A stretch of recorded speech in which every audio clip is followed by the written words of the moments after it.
Circular Culture in Conversation is a series of audio interviews to explore art, culture, ecology, and climate change in Latin America and the Caribbean.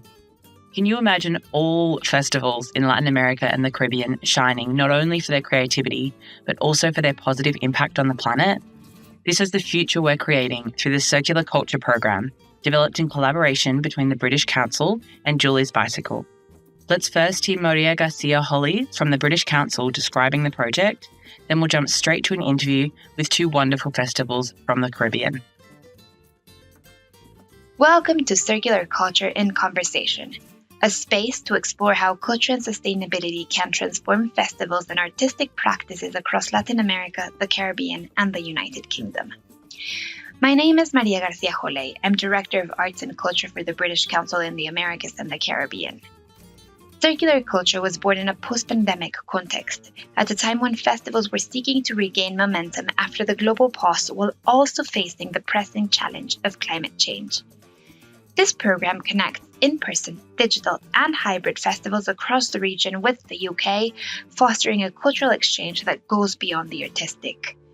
Through mentorship from experts, financial support, and the integration of sustainable practices, Circular Culture drives new ways of creating and experiencing culture with environmental responsibility at its core. With over 110 festivals in 75 different cities, we have built a network of projects committed to sustainability and innovation. Thanks to the training and guidance provided to our partners, we actively promote best practices to reduce the environmental impact of the cultural sector.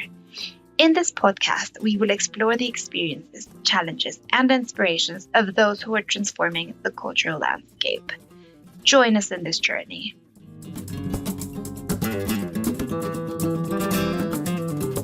Hello everyone, I'm Tanea King from Julie's Bicycle, a non-profit mobilising the arts and culture to take action on the climate, nature and justice crisis. We're delivering the Circular Culture training and mentoring program, supporting festivals to leave a positive impact on the planet. Today I'm really excited to be joined by Marvin from Groundwork Festival in Jamaica and Karen from Welcome to Freetown in Trinidad and Tobago. I'm really excited to hear about their experiences combining creativity and music with caring for the planet and to learn about the ways they're working towards a better future for their communities and nature. Both of their festivals work to centre traditional culture in the Caribbean and have a focus on environmental sustainability. Today we're here to talk about the way they connect communities together and share artistic knowledge unique to their region. Hello, how are you both? Yeah, man, everything good. Morning. Good morning to everyone. It's so lovely to have you here. Marvin, to start off, do you want to tell us about the festival and the work that you do and your role? Yeah, man, no problem. Well, I currently serve as Festival Director for Groundwork. Essentially, Groundwork is we call it a festival of master classes, perhaps a micro festival of master classes because of the way it targets particular communities. It's operated out of the School of Drama at the Edna Manley College of the Visual and Performing Arts in Jamaica. And essentially what we're doing in Groundwork is we're seeking ways to offer people who might be out of tertiary level education, not necessarily in a degree program, people who are practicing artists, practicing culture workers in various communities and so on, to ground, as it were, with us in drama, theatre, performing arts, and traditional Caribbean culture. In this particular iteration, what we focused on was traditional Caribbean cultural forms, specifically Jamaica's Junkanoo, Jamaica's Kumina tradition, and Caribbean traditional masquerade, as well as Caribbean and Nancy storytelling. Those are the areas that we focused on. And then, of course, inside of that is the sustainability conversation tied in. Yeah, that sounds so amazing. Every time we talk to festivals in the Circular Culture program, I'm always like, I've got to go to that as well. And Karen, tell us all about Welcome to Freetown. How are you involved? Hi, good morning. My name is Karen Niles, and I'm the manager of Freetown Collective. Freetown Collective is a genre-bending, 6-piece musical ensemble that emanates from Trinidad and Tobago that does unapologetically Caribbean music. If you have not heard Freetown Collective's music yet, you have our permission to pause this podcast and go search Freetown Collective on Spotify or Apple Music or wherever music is found and be blown away. Then you can come back and thank us later. Yeah, but Freetown Collective is the name of the band. They do amazing Caribbean music. it's because of the ethos of that band that we found ourselves really wanting to make our events more sustainable, because their music is about the human story. It sounds great. It's about the human story. We do meaningful music. And so we just decided to embark on a journey of sustainability, not trying to achieve everything in 1 year. And for our festival, every year is tied to traditional character that is associated with trying to build a carnival, right? This year's festival is tied to a character called the Jab, which is a rope jab, which is something we can talk about as we go. I can also talk to you about how we actually developed the program for which traditional characters we're going to have or feature. And we can talk about it as we go. And I don't want to hug the mic, but that's essentially what we're doing. And we decided to, one, highlight our traditional characters, and two, make the event more sustainable. And so that's something that we're really proud of. And we're still in the process of doing it. So yeah. That's amazing. It's definitely a ongoing, circular, iterative. I saw a quote recently that was the revolution is boringly iterative. So we're always working to improve. Speaking of, I guess, the iterative journey, Marvin, we'll start with you about Groundwork's journey into sustainability. You just said Groundwork is really grounded in culture, or the name is grounded in culture and the arts, but it's also obviously quite a good reference to nature as well. Did you or Groundwork overall have a particular sort of moment of realization with sustainability, or to a journey into that? I could go backwards a little bit. Interestingly, Groundwork was the original name of the School of Drama's graduate theatre company coming out of the late 1970s, early 1980s. And very recently, we thought that what we wanted to do is to revamp that name. There's power in the name. And we felt that the power in the name ought to be revamped for the kind of work we want to do moving into the future. So it's really a three-pronged activity. On the one hand, it's the revamping of a graduate theatre company. It is the creation of a crowdfunding activity, and then there's the Groundwork masterclasses, which we are turning into the micro festival. This year was actually the very first edition of it, meaning this edition with the Circular Culture Grant is the very first time that we're organizing it as a festival of masterclasses. We piloted the project last year in July, doing workshops in conceptual directing. And then this time around, when we knew we wanted to do Caribbean Cultural Forum, we got to doing that in March of this year. The business about sustainability and the environmental conversations and sensibilities, we found are really located inside of the very traditions that we're trying to ground ourselves in. And so it became a kind of a very kind of fortuitous meeting that we had the circular culture opportunity and this festival that we were pursuing happening at the same time. All of those traditions, the cosmologies that produce them, cosmologies that are originally very conscious of their environments.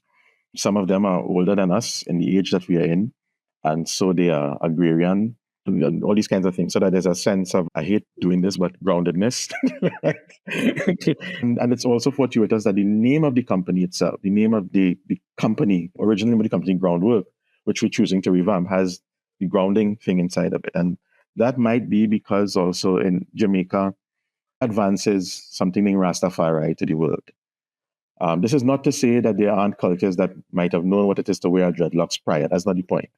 The point is that a place named Jamaica advances a culture and a worldview named Rastafari to the world starting in the 20th century. And I suspect that the idea of Groundwork, apart from being very accurate in terms of the kind of work that the company was doing, is also because Groundwork, groundings with my brothers Walter Rodney in the 1970s and 80s in Jamaica and so on, Rastafari, etc., would use that kind of language. Rastafari is a worldview that is about, among its many things, about a kind of oneness with the environment, right? You eat what you grow, etc., etc., etc. So those things just crystallized when the moment came, and we've been exploring essentially how to ensure that we amplify those conversations inside of the teaching that is happening in these festivals. The teaching of the tradition is there, and it's consistent because of who we bring in, but we're also trying to find ways to amplify that as part of the conversation that we're having.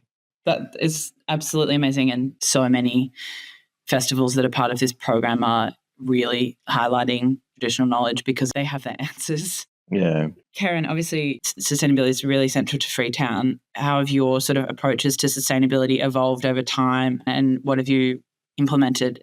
When we started doing Welcome to Freetown, we started thinking about, okay, how do we create a space? Welcome to Freetown, for our listeners that may not be familiar, is a festival that happens. It started in Trinidad and Tobago Carnival. And when you're having an event in Carnival, there's some expectations. We started to ask ourselves the question, how do we bring our DNA into that space?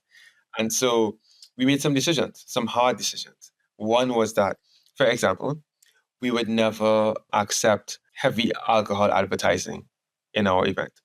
So when we began to think about our event, we started to think, oh, actually, guys, we're really moving towards this kind of social sustainability front. Like thinking about what does it mean to make an event inclusive? Thinking about disabled persons or different label, whichever label you choose to use. Which, if somebody can't go upstairs, how would they enjoy our event? Like thinking about the really practical things. And I said to them, I think it's time for us to take the environmental step as well. So we actually started on the social front, and then we decided that we were going to do the environmental part as well. But to do that, we decided not just to do the normal thing of introducing recycling bins. Right? We decided to really get granular and see how can we create a framework whereby we begin to monitor the environmental footprint of our event, which is includes the material footprint and the carbon footprint, for example. Wow, that is such a good example, I think, of how everything is really interacting in your investments, and the sort of vibe that you want to create as part of an event is so influenced by all these different choices, including, your sponsors and almost the behavior that you want the people that are there to be really living, which ideally is kindness and care towards everyone, but is also care towards the planet.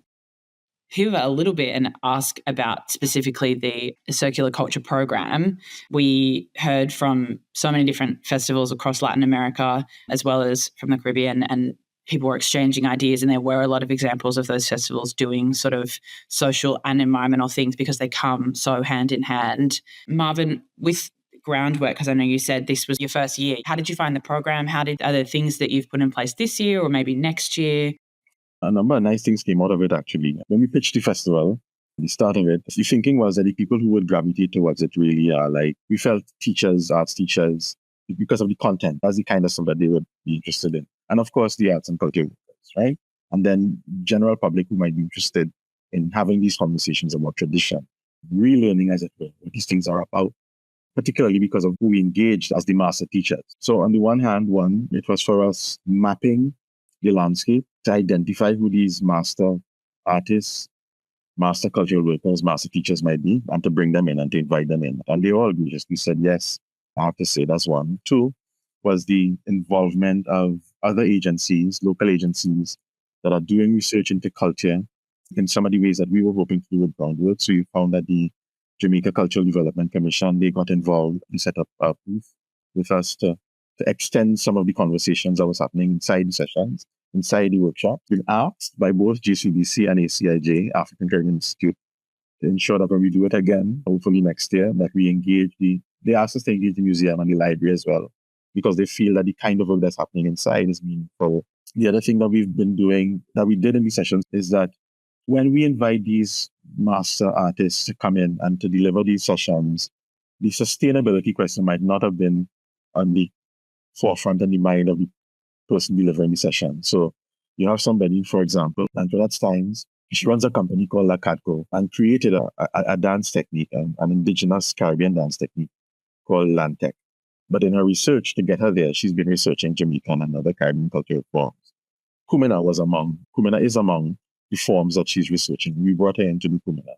And when I asked her about the sustainability question, she was like, well, I'll have to give it some thought. And then within a couple of minutes, she was like, no, man, but I know what sustainability is. Because in a way, sometimes the practitioner or researcher is not necessarily or always thinking about sustainability as a word, because they're doing it all the time. And after pausing, you could hear her making sense of it and it all having to crystallize. And then she goes, all right, done. And she comes to the workshop prepared to present on it. So the workshop became a session on Kumina with a very special moment inside of it, having a conversation on sustainability. It's there as part of the teaching, as part of the telling, as part of the working through. The other things like the segregated bins and that kind of stuff, that's something we've been learning part of the work of the college, not specifically groundwork. And so we tried to reiterate some of that, reinforce some of that in the session as well. Because of what a festival is, gathering of people, there's also a thing about food. Karen talked about the alcohol consumption, but in a way, festival is about whatever the doing is. And there's also a very strong sense also of what we consume. And one of the things we insisted on, for example, in ours, was inviting in local chefs, the people who would cook the local food, the people who understand what the food is from the land, etc. Right? In her menu, there's the vegan serving. There's an ITAL menu. ITAL is Rastafari speak for the vegan meal. You have all those kinds of things happening inside of the session that consciously, subconsciously, unconsciously brings the sustainability conversation to the fore, even while we spend time making sense of these traditional cultural performances and practices. Right? And that's the thing that we found in this particular iteration of it. Where we go from here? We have something else too. I remember when we met with you as well, we were trying to work out what the Carbon Compensation Act is. Because we were clear that there has to be a ritual action that is performed inside of the festival. And one of the things that we thought is that with people traveling from where they're coming from to these sessions with us, that the symbolic planting of a tree is going to be our Carbon Compensation Act, or a couple of trees. And that the trees, whatever is planted, they have to be food. They can't be flowers. It is not some kind of aversion to beauty on it. It's just that it has to be food. Now, when it grows in the next 3 years, what have you, that the students of that time on the Edna Manley College campus enjoy a meal. That's the thinking behind it. So we join back up and we do the planting. And the thinking is that will complete our particular cycle for 2025. That was really awesome to hear about. Karen, for you, participating in circular culture and seeing all the different festivals across Latin America and the Caribbean, how did you find the program? Were you inspired in particular by anyone that you heard from or any particular parts of what we learned about? I think at this point, I should let listeners know that I am a lecturer at the University of West Indies, and my focus is I run the Masters of Science degree, the MSc in Climate Studies, right? My focus academically has been on cultural industries and sustainability, and cultural industries and the environment. So my reputation was on the line. So I was not playing with them. I kept saying, guys, we are going to get this right. So that's why this year we spent a lot of time working on the framework for sustainability and putting in the elements of circularity. And that's really because of the grant. We probably wouldn't have placed such a heavy emphasis on circularity because that means something so specific and because it demands data. You understand? So I can tell you about literally how we actually not just had recycling bins, we had people measuring the weight of our waste. Nice. You understand? Yeah, that's amazing. By type, right? That would not have happened without this grant. So I just wanted to put that out there as important. That's really good to hear. I really wanted to ask about the actual climatic changes. Maybe, Karen, you can give us a quick start because you're the professor, but we've obviously seen a lot more intense hurricanes and sea level rise. Do you think that those have affected, Karen, I'll start with you. Do you think those have affected your festival, or do you think about those in the planning of what you do, or I guess you see it in more broadly? So there are two things here. There is how climate change impacts Carnival as a festival. And so it does, because every year the dates for Carnival changes. Like it has to be announced by National Carnival Commission here in Trinidad and Tobago, right? But because weather patterns are influenced by climate change and because we're now getting more frequent and more intense hurricanes, we need to make sure as much as possible that Carnival is in the dry season. And that really matters when you're in the festival planning an event because it determines whether or not we have what we call a long season or a short season. This year we had more time because it was in March, which means they had all of January, all of February to run Carnival events. And for your listeners, for them to have context, Carnival is not just 2 days of revelry in the streets in Trinidad. That's what it culminates into. But before that, there are hundreds of parties that happen. And those are annual parties. So when the government, for example, when the NCC, the National Carnival Commission, says, Carnival is going to be at the beginning of February, what that means is that you have a mega short season and all those hundreds of parties are going to fit themselves into January. You have these hundreds of events happening. So there are two things. Number one, There's also the environmental footprint of the festival itself, which is all those hundreds of parties, plus the carbon footprint of the thousands of people that fly into the country for these events, including Welcome to Freetown, which is something we are going to track in future years. Like, there are now people that fly into the country for our event, right? That adds to the carbon footprint of our event of Trinidad and Tobago Carnival. So one of the things I'm trying to do, I'm trying to map what the carbon footprint of tourist arrivals are to Carnival, so we get a better understanding in terms of how we're contributing to it. But does climate change itself impact us? Yes, it does. So depending on when the date is, you can have, there are two things. If it's in the dry season, when you have intense things like droughts, which can strain your water supply, and that puts pressure on event producers, because foam parties are a big thing here. You have the environmental pressures, right? We go from having lots of forest fires in the dry season, to having lots of floods in the wet season. For international listeners, dry season from January to May, wet season from June to December. Carnival is always going to be in the dry season. But because of these changes in the climate, we have found ourselves with wetter than normal carnivals, which does pose challenges to event planning.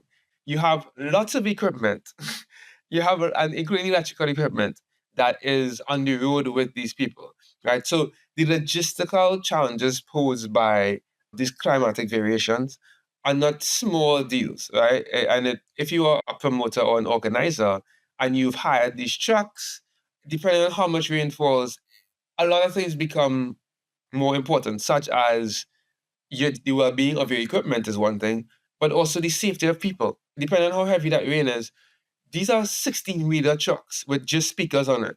But the running of the festival itself becomes a bit of a challenge, and the weather can definitely impact that. So there are two that I hope I explained that there are two things to consider. One is how climate change impacts the festival itself, but also the impact of the festival on climate change. Wow.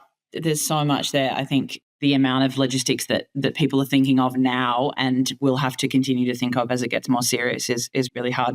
Marvin, is Groundwork as affected? I guess it's a different format of festival, but do you find yourself thinking about those sorts of things as well? Similarly, I mean, not on the same scale as Carnival, because Carnival as a festival, the Trinidad Carnival as a festival is a mega event, and Groundwork is micro. Groundwork is really taking the elements of other cultures and festivals and moving it into a tighter, smaller, more niche space. But even for doing this very first one, we had some of the same considerations. We were originally thinking that it would have happened last year in 2024, but we had to shift because we were hit by Beryl. Jamaica was hit by Hurricane Beryl very early in the hurricane season. In fact, it is now on record, I think, as the earliest hurricane to touch down in the Caribbean. So you have Beryl hitting in early July, which meant that, I mean, Kingston wasn't badly affected, but there were other parishes that were really hit hard, including, of course, St. Elizabeth, which is where Calabash is going to be held in May of this year. For listeners, that's another festival that was part of the Circular Culture program. Yeah. And hit to the extent that for a couple of months, for example, in the supermarkets, we couldn't find bananas, we couldn't find the different, because St. Elizabeth is also like Jamaica's breadbasket. So there's that. There's also the fact that because of the way the hurricane season happened last year, we couldn't plan it for any time in 2024 because the remainder of the season, between June and December, is hurricane season. And we felt that because of the way the hurricane season started and the level of uncertainty that we were being faced with for the remainder of it, that it just didn't make sense. We toyed with, when we found out about the grant being approved, we thought maybe July, then we thought maybe September, then we thought maybe October, then we thought never. Let's do next year. No, seriously, that's how it went. That's really how it went. And so we hit upon March, because in the very same week, on the first Thursday in March, what we have in Jamaica is a pilgrimage to Watong. Watong is a sacred ground in the Jamaican revival religious worldview. And a number of, it's like Spiritual Baptist in Trinidad or Lukumi, well, not quite Lukumi in Cuba, but it's Afro-Christian, it's in its practice and its music, singing, worship, and so on. Massive as an event. So all this to say, we had to shift from the rainy season, the hurricane season, into the dry season to facilitate this 2-day festival. And we think that in the misfortune, we might have now found the date, right? That sounds really nice. And definitely, I mean, so frustrating, I guess, the limitations from climate, but really exciting, I guess, about that you've found it and fitted in with the wider community. I have a final sort of related question for you both. As we've talked about, both of them highlight sort of traditional art forms. So you talk about Kalinda, which is in English, sort of stick fighting. Is that correct? Mm-hmm. Yeah, it's African stick fighting in Trinidad. Karen's is looking a bit iffy. I'll encourage listeners, please, to Google it. Masquerade, steel pan music, getting families involved, getting the community involved. I just want to ask, I guess, finally about how you're promoting audience learning and interaction, and potentially if you've seen any changes in the community as a result or growth over time. And Karen, I might start with you. It is Kalinda, which is, I think Marvin aptly described what it is. But what we've done is, so a couple of years ago, just for context for your listeners, a couple of years ago, we asked our followers on Instagram, for Freetown Collective, we asked them, what traditional character are you? And what we did is that we came up with a quiz. We didn't know what we were getting ourselves into. In the end, we had to get a data scientist to program the quiz for us. It was a lot. But we had to ask people about, first of all, we had to get somebody that understood the characters. And we did research on the characters to kind of understand what their characteristics were. And then we mapped that into, if you were would you prefer to be at home alone or be in a dark room? And then we mapped those things against the traditional characters, right? In the end, we had a quiz that people could take that told them what traditional character that they were, but we also took the opportunity to give modern takes on some of those characters. Like, what would they look like if they were styled in 2022? Was it? Yeah? In 23, I think it was, yeah. And it's a bit edgy. So some people are just like, you can't do that. But then we just like, it's our culture. This is how culture evolves. It has to be owned by us, right? So it went viral in Trinidad and Tobago. Like, we could not anticipate just how people would gravitate to it, because we felt that people would begin to forget the characters. And just that quiz alone, like in like a few weeks, we had like 4,000 people taking it. We were expecting 400. We actually base every year that we have Welcome to Freetown now, it's based on the traditional character of a band member. But it started a conversation. People just say, where they get these things from? You know, so even it's one thing to see these characters on TV and to see them on a page, right? But when you see them, you hear the bells on their feet. You hear you hear these things. You didn't even know. All of that is very meaningful for our community, right? And so every year we're going to bring a new character out and we're going to explain. We are going to definitely have use these characters to confront persons in the event, because we saw it being very powerful. That is so cool, and such a cool way to really bring culture to life and off a page and off a screen and into people's real lives and have a really big impact. Marvin, for you, I guess, obviously groundwork is masterclasses, which is amazing, but have you seen a change in the university community or the wider community? I would think that there's one anecdote I think I'd like to share coming out of the whole session. One of the things about in dealing with Caribbean culture, that we are doing it and we're having the sustainability conversation. We've explained why that is happening. And by we, I don't simply mean groundwork. I mean, even with Freetown's work, as Karen has already explained. But that one of the things about these traditions is that we cannot escape conversation on our coloniality, as it were. Once we talk culture, that's where it's going to go. One of the things that is interesting about the work that we do, I don't necessarily like to use the word decolonizing, because I don't know that's what it is. I mean, it's popular in the academy, but that's not necessarily what I think it is.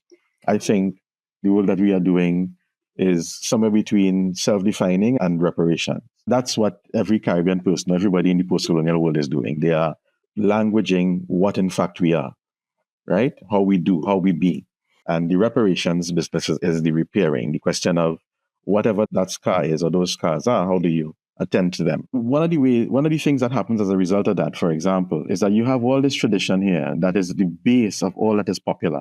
All that is popular in music, all that is popular in culture that we give to the world is clearly rooted in these traditions that we have used to live, to survive enslavement and the colonial era. And they're right here on the ground, but it's possible because of the ways in which ongoing colonial education socializes us, We don't have to make contact with any one of those things. So you could live in Jamaica and you could not have ever been to a Kumena, which is traditional African ancestral worship in Jamaica. You could see a Jonkunu, which is a masquerade, but you could be afraid of it naturally because some masquerades are there to scare. That's fine. You could not want to go to a revival yard because, because the stigma coming out of the ways in which our colonial education has schooled us is that these things are negative and evil and bad and et cetera, et cetera, et cetera. And coming out of our 2 days, the anecdote is this. We're having a post-class conversation and the participants decide that what we are doing is not enough. And this is not about doing another groundwork. It became a conversation on we need to go to the Jonkunu yard. And the group resolved, this is the first day of groundwork. It was almost magical, simple, but really magical, that on the very first day of groundwork, the participants decide, no man, we can't stop. One of the things we have to do is make a visit to Carlton Walters and the Kaya Jonkunu. We have to go to his yard. And so now, apart from trying to plan groundwork for 2026, the School of Drama now has to work out how to bus a community of people who we only met through an online application to a Jonkunu yard, so they could touch ground with the people who have been carrying on this particular tradition for X amount of years. You know what I mean? Very simple, but really very telling of what happens in the encounter. And perhaps why the encounter is important, and also really telling too about this business about the kinds of contact that we have to make with ourselves in the work that we do. Yeah, that's our anecdote, that we now have to go to the yard. That sounds like such a beautiful outcome. And I think definitely bringing that all together, I guess, at the end, the connection with ourselves and the power of culture and festivals and music and moments to connect us with, what's in our heart and the ground around us and the nature around us is really beautiful. Karen, Marvin, thank you so much for this conversation and for sharing the really incredible work you do through Welcome to Freetown and Groundwork. I'm off to listen to some Welcome to Freetown music now, I think. Yes. Freetown Collective. Go find the band. Find the band Freetown Collective. Welcome to Freetown is the event. And just so your listeners know, Welcome to Freetown occurs now in Port of Spain, but most calendar years, there's also Welcome to Freetown in London as well. Start planning, put it in your calendars. It's been such a pleasure hearing about everything, all your insights, I guess, on, the connection between culture and our really wonderful planet. So thank you again. Yeah, man. Give thanks. Give thanks. Thank you for having us. Appreciate it.